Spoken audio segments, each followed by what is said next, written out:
வணக்கம் நண்பர்களே. திருமாவளவனுடைய ஊசல் எப்போ நிக்கும்? நிக்குமா? எப்படிங்க நிக்கும்? இப்போ சொல்றாரு, அமித்ஷாஜி போன் பண்ணி சொன்னாராம், திருமாஜி ஹாப்பி பர்த்டே அப்படின்னு சொன்னார்னு சந்தோஷமா சொல்றாரு. அப்படியே தொண்டர்கள்னா ஆர்ப்பரிக்கிறாங்க. அப்படியே மத்திய அமைச்சர் ஆக போறாரா? அவர் மத்திய அமைச்சர் ஆகணும்னு பாஜக எதிர்பார்த்துட்டே இருக்கு அப்படின்னு அரசியல் விமர்சகர் ஒருவர் போஸ்ட் போடுறாரு. அதுல என்ன அப்படின்னா, அப்படியே திருமாவளவன் அப்படியே கொண்டு போய் மத்திய அமைச்சர் ஆக்கினான். எத்தனையோ தடவை அவருக்கு வாய்ப்பு வந்திருக்குங்க, வேண்டானே இருந்திருக்கிறார். அந்த மாதிரி எல்லாம் ஒரு அதிகாரத்திற்கு ஆசைப்படுறவர்ல கொள்கையோடு இருக்கிறவர் தான். ஆனா திமுகவும் தாவேக்காவும் ஒரே அணியில் இருக்க வேண்டும், எதற்கு? பாஜக எதிர்க்கிறதுக்கு. அந்த மாதிரி எடுத்து விட்டாரு.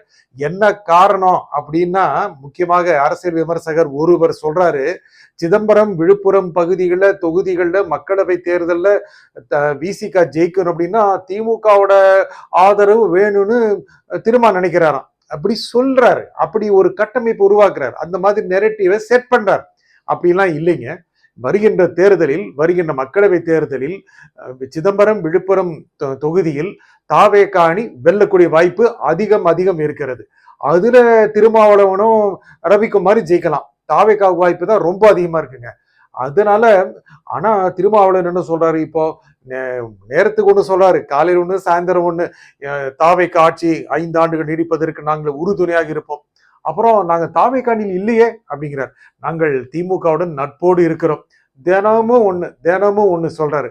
என்ன ரொம்ப பிரச்சனையில இருக்கிறாருங்க. என்ன பிரச்சனை அப்படின்னா, அவருடைய கட்சியே ஸ்ட்ராங்கா இன்னும் இருக்குமா? தாவேகா அப்படியே அந்த வாக்கு வங்கியை லவட்டிக்கிட்டு போயிருமா? இதெல்லாம் இருக்குல்ல. அதனால குழப்பத்திலே இருக்கிறார். இங்க இருக்கலாமா, அங்க இருக்கலாமா அப்படின்னு. ஆனா விழுப்புரம் சிதம்பரம் தொகுதியில நிச்சயமாக வருகின்ற மக்களவை தேர்தல 2.5 வருஷம் இருக்கு. தாவேகா தான் ஜெயிக்கக்கூடிய வாய்ப்பு அதிகம் இருக்கிறது.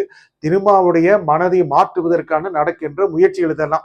அவ்வளவுலாம் மனசு மாற மாட்டாரு வைங்க. இருந்தாலும் இப்படிப்பட்ட வாய்ப்பு அவருக்கு தரலாம் அப்படின்னு ஒரு எண்ணம் இருக்கு. அப்புறம் திரும்ப என்ன சொல்றாரு, திமுக கூட்டணி தோத்தல ரொம்ப கவலையா இருக்கா. சரி, கவலை இருக்கிறவர் அங்கேயே இருக்க வேண்டியதானே? எதிர்ப்பு தாவேக்கால போய் அமைச்சர் பதவி வாங்கணும் இல்ல. அண்ணா திமுக இன்னும் அப்படி சிதிலமடைந்து போவது பார்க்கும்போது இன்னும் கவலையா இருக்கான். அப்ப என்ன பண்றது? கட்சியை பலப்படுத்தலாம்ல, தூக்கி நிறுத்த வேண்டியது தானே. என்ன அர்த்தம்? ஏன் இந்த கட்சிகள் தோற்றன? எதற்கு திமுக அணி தோற்றது? ஏன் அண்ணா திமுக அப்படியே சிதிலமடைந்து கொண்டு போகிறது? என்ன காரணம்? தமிழகத்தில் ஒரு புதிய கட்சி உதயமாகிவிட்டது, ஆட்சிக்கு வந்து விட்டது. திரு விஜய் தலைமையிலான தமிழக வெற்றி கழகம் மாபெரும் வெற்றி பெற்று ஆட்சிக்கு வந்து விட்டது. மாபெரும் வெற்றியா? அவங்க பெரும்பான்மை பெறவில்லையே அப்படின்னு கேட்கலாம்.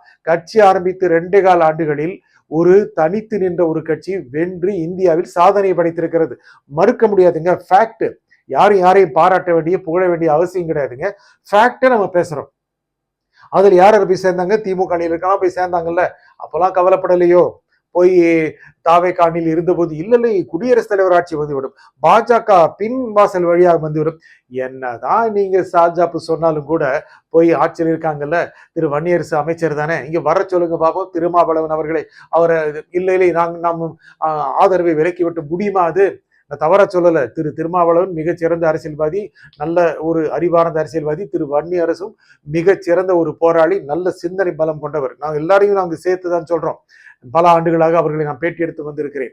இன்னைக்கு இருக்க நிலவரம் என்ன? எதற்கு திருமாவளவன் இங்கும் அங்கும் ஊசலாட வேண்டும்? என்ன நோக்கம் இருக்கிறது? அவர் வெற்றி பெறுவதற்கான வாய்ப்புகள் இல்லாமல் போய்விடும் என்பதற்காக அவர் திமுகவும் நாடி நிற்கிறார் அப்படின்னு ஒரு கட்டமைப்பு உருவாக்கப்படுகிறது, ஒரு சொல்லாடல் உருவாக்கப்படுகிறது. இல்லை, அது இல்லவே இல்லை. அவர் தாவேக்காவோடு இணைந்து அடுத்த தேர்தலை மக்களவை தேர்தலை சந்தித்தால் மாபெரும் வெற்றி பெறுவார். அது சந்தேகமே இல்லை. இன்று திமுக தனித்து விடப்பட்டிருக்கிறது. அவர்களுக்கு இருக்கின்ற ஒரே வாய்ப்பு இன்று அண்ணா திமுகவுடன் கூட்டணி அமைப்பது. டிடிவி சொல்றாரு, ஏன் அரசியல் எதுவும் நடக்கலாமே? எதுவும் நடக்கலாம் தான். டிடிவி சும்மா எடப்பாடி பழனிசாமி கழுவி ஊத்திட்டு அப்புறம் சிரிச்சுட்டு போய் நிக்கலையா, கூட்டணி அமைக்கலையா? அத மாதிரி நினைச்சிட்டாங்க போல இருக்கு. திமுக அண்ணா திமுக கூட்டணி அமைச்சா அப்படியே சிரிச்சுட்டு மக்கள் ஏத்துப்பாங்களே? சாத்தியம் இல்லைங்க. ஆகக்கூடாதுன்னு சொல்லலைங்க. எதிரெதிர் முனைகளில் இருப்பவர்கள் ஆகலாம். உலகத்தில் பல இடங்களில் முக்கியமாக கொள்கை வேறுபாடு கொண்டவர்கள் இடதுசாரிகளாக இருந்தவர் வலதுசாரிகளாகவும், வலதுசாரிகளாக இருந்தவர்கள் இடதுசாரிகளாகவும் ஆன வரலாறு உண்டு. அதெல்லாம் மறுப்பதற்கு இல்லை. தமிழகத்திலும் திமுக அண்ணா திமுக கூட்டணி அமைக்கலாம். முதலமைச்சராக உதயநிதி ஸ்டாலின் வரலாம், இல்லை துணை முதலமைச்சராக மிதுன் எடப்பாடி பழனிசாமி வரலாம். நடக்கத்தானே விரும்பினார்கள். ஆனால் எதற்காக திரு திருமாவளவன் கவலை அடைய வேண்டும்? அது கவலையடை செய்தது யார்? வெற்றி பெற்றது யார்? விஜய் தலைமையிலான தாவேக்கா தானே, அவர் தான் முதலமைச்சர், அவர் தானே திமுக அண்ணா திமுகவை கிட்டத்தட்ட காலி பண்றாரு. அண்ணா திமுக காலி ஆகிறது, விஜய் வர சொல்றாரு, அங்கிருந்து வராம இருக்கலாம்ல. இல்ல விஜய் போன் எடுக்காட்டி அவங்க எதுக்கு வர்றாங்க, இப்படி சில பத்திரிகையாளர் சொல்றாங்க. அவரு போனை எடுத்து அந்த கட்சிக்காரங்க, விஜய்னா நேரா விஜயே கிடையாது, புசி ஆனந்தோ இல்ல ஆது அர்ஜுனாவோ வர்றதா வாங்கன்னு சொல்றதுன்னா அதிமுக காரங்க வர்றாங்களாம். ஏங்க அவங்க வர்ற கியூல நிக்கிறதுனால தானே இங்க வர்றாங்க. இது சில பேர் என்ன சொல்றாங்க, வருகின்ற இடைத்தேர்தல நடக்குமா, நடக்காதுங்கிற மாதிரி தெரியுது, அதனால 1 இயர் கழிச்சு வந்ததுன்னா விஜய் மேஜிக் இருக்குமா.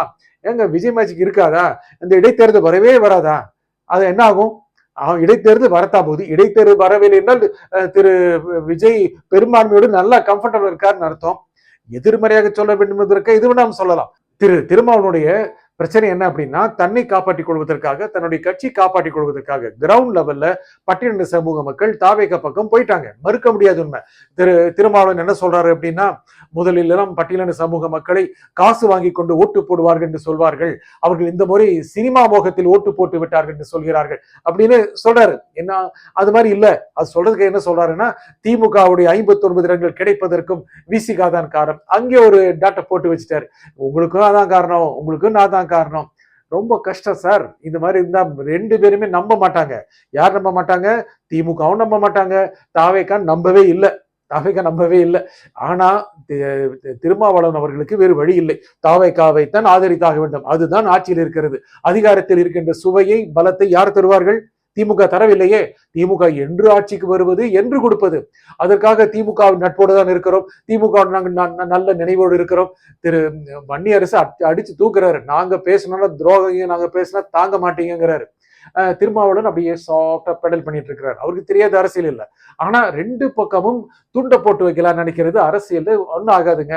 அப்புறம் அமித்ஷாஜி தான் போனை போட்டு, திருமாஜி எப்படி இருக்கீங்க, ஹாப்பி பர்த்டே, அமைச்சர் ஆகிறீங்களான்னு கேட்பாங்க. ஏனென்றால் அங்குதான் இடம் காலியா இருக்கிறது. பாஜக எப்பொழுது வேண்டுமானாலும் உங்களுக்கு அமைச்சர் பதவி கொடுக்க தயாராக இருக்கும். அதை காட்டி திரு விஜய் அவர்களுக்கு ஒரு மிரட்டல் விடுக்கிறார்களோ, நாங்கள் சென்ட்ரல் மினிஸ்டர் ஆகி விடுவோம், இங்கு உங்கள் கண்ணில் விரல் விட்டாட்டுவோம், அப்படியா, அந்த மாதிரி நினைப்பு தானே.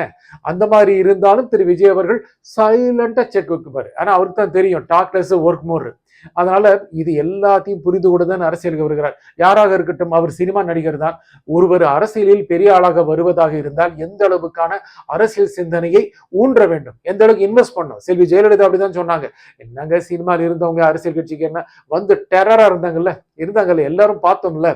அந்த மாதிரிதான் விஜயகாந்த், என்னங்க 2 வருஷம் தான் அரசியல் கட்சி ஆரம்பிச்சு, அவர் என்ன தெரிஞ்சுக்க போறாரு, அரசியலில் கரை கடங்காமல் தலைமை பதவிக்கு வர முடியாதுங்க. இது எல்லாருக்கும் தெரியும். ஹார்ட் ஒர்க் பண்ணி தான் வந்திருக்காங்க, எல்லாரும் ஹார்ட் ஒர்க் பண்ணிருக்காங்க. திருமாவளவன் 25-30 ஆண்டுகள் ஹார்ட் ஒர்க் பண்ணி தான் மேல வந்திருக்கிறாரு. எல்லாரும் ஹார்ட் ஒர்க் பண்ணிருக்காங்க, இல்லைன்னு சொல்ல முடியாது. ஆனால் ஒருவர் கட்சி ஆரம்பித்து 2 ஆண்டுகளில் வென்று முதலமைச்சர் ஆகிவிட்டார் என்றால் அவருக்கு சகல அரசியலும் ஃபிங்கர் டிப் இருக்குன்னு அர்த்தம். திருமாவளவன் இந்த ஊசலை எத்தனை நாட்கள் வைத்திருப்பார் என்று பார்ப்போம். நன்றி, வணக்கம்.